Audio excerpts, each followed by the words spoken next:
दोस्तों, एक नाइजीरियन लड़का जिसका नाम टाइसन होता है, वो लंबे समय के लिए मुंबई घूमने आता है। मुंबई घूमने से पहले वो एक रूम तलाश कर रहा होता है।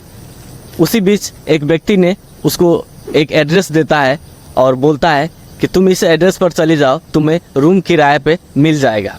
टाइसन जब उस एड्रेस पर जाता है, उस एड्रेस पर जाने के बाद जब दरवाज़ा खटखटाता है तो अंदर से एक 22 साल की जवान महिला जिसका नाम बबीता होता है, जो कि विधवा होती है, उसका पति मर चुका होता है, वो दरवाज़ा खोलती है और पूछता है टाइसन को कि क्या काम है। टाइसन बोलता है मुझे रूम किराए पे चाहिए, क्या आपके पास रूम खाली है। बबीता बोलती है जी हाँ, मेरे पास एक रूम खाली है, अगर आपको पसंद आए तो आप यहाँ पर किराए पर रह सकते हैं।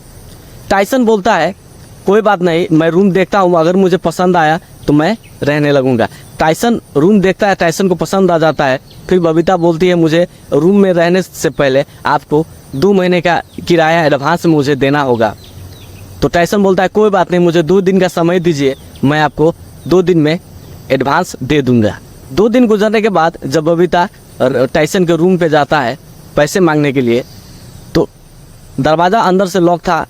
बबीता दरवाज़ा खटखटाती है, टाइसन रूम नहीं खोलता है।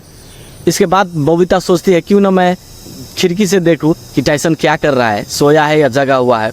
जब खिड़की से वो देखता है, टाइसन मोबाइल में अश्लील फिल्में लगाकर पूरे नंगे होकर अपने बिस्तर पे मास्टरबेट कर रहा था। टाइसन का जो काला प्राइवेट पार्ट देखती है बबीता तो बहुत ही दंग रह जाती है, क्योंकि ऐसा उसने पहले कभी नहीं देखा था।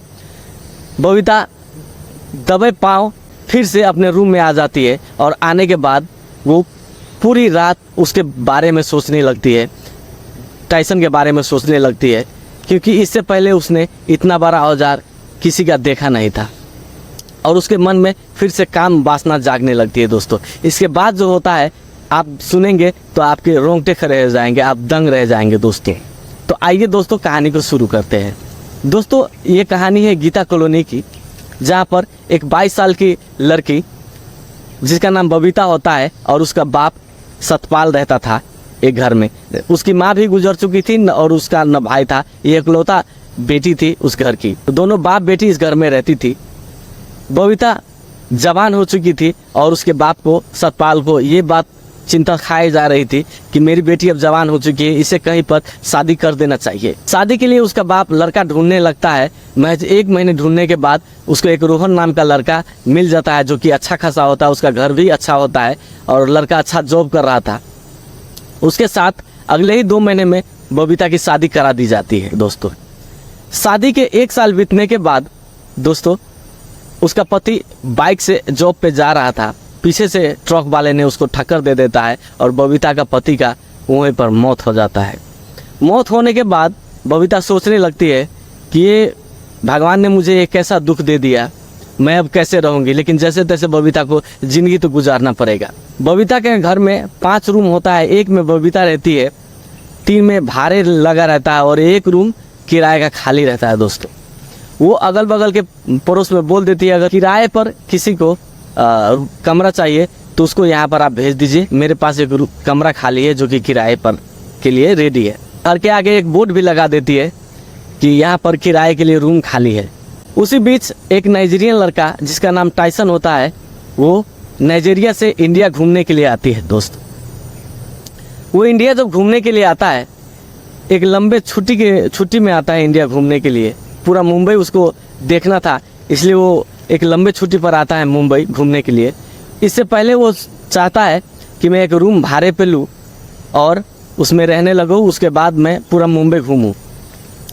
वो हर जगह रूम तलाश करता है गीता कॉलोनी में, लेकिन उसको रूम मिल नहीं पाता है, कमरा मिल नहीं पाता है किराए पर।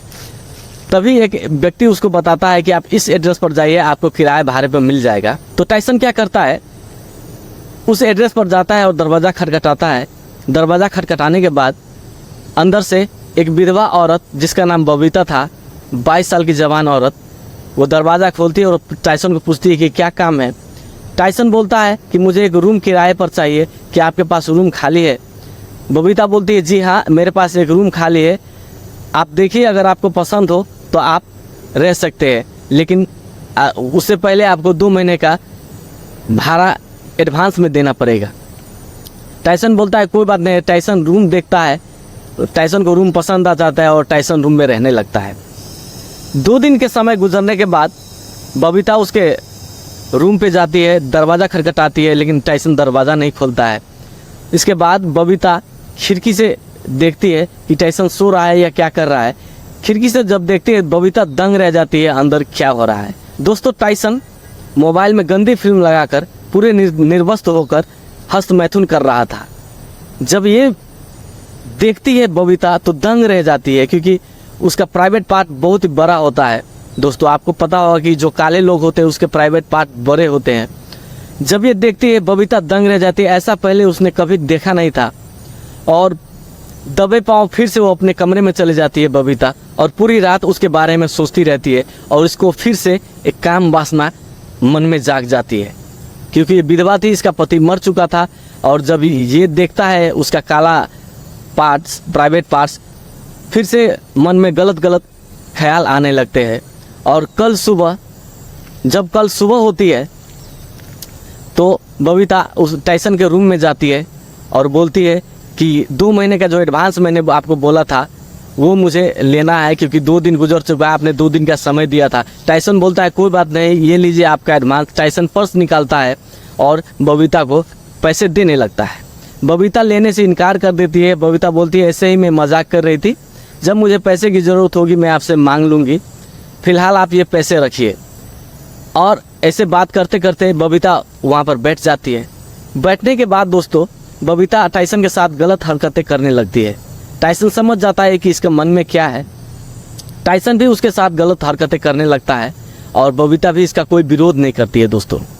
फिर दोनों गलत हरकतें करते करते टाइसन उसका कपड़ा पूरा खोल देता है, बबीता का कपड़ा, और अपना भी पूरा कपड़ा खोल देता है और बबीता को उठा के बेड पर पटक देता है और इंग्लिश स्टाइल में उसके साथ संबंध बनाने लगता है। और इतना ज़ोरदार संबंध बनाता है बबीता के साथ, बबीता को बहुत दर्द हो रहा था, फिर भी ये टाइसन उसको छोड़ नहीं रहता। लगभग 3 बार संबंध बनाने के बाद बबीता को वो छोड़ देता है और बबीता रोती हुई अपने कमरे में चली जाती है। फिर से जब कल होता है, कल फिर बबीता के मन में ये भावना जागने लगती है कि मैं टाइसन के साथ संबंध बनाऊं, क्योंकि उसको पिछली बार बहुत ही अच्छा लगा था जब टाइसन उसके साथ संबंध बनाया था। जब भी मौका मिलता बबीता उसके साथ संबंध बनाने लगती दोस्तों।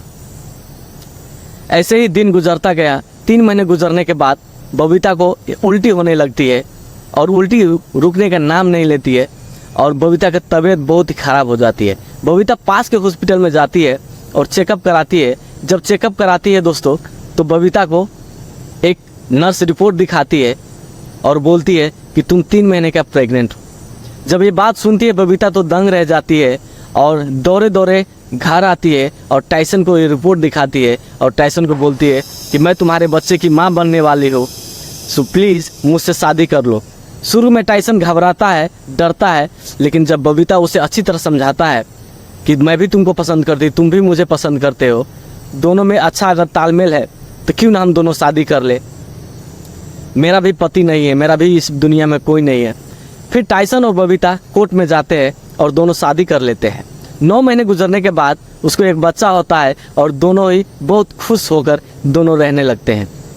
फिर इस बीच में टाइसन अपने देश नाइजीरिया जाता है, फिर नाइजीरिया से आता है, फिर बबीता के साथ रहने लगता है एक हस्बैंड वाइफ की तरह दोस्तों, और दोनों बहुत ही खुश रहने लगते हैं। दोस्तों, इस घटना से मुझे आपको कोई ठेस पहुँचाने की मन में कोई इच्छा नहीं है। इससे मैं आपको सिर्फ मनोरंजन देना चाहता था। और ये कहानी आपको कैसी लगी, आप कमेंट में अपना नाम आप और कहाँ से देख रहे ये मुझे ज़रूर बताइएगा दोस्तों। धन्यवाद।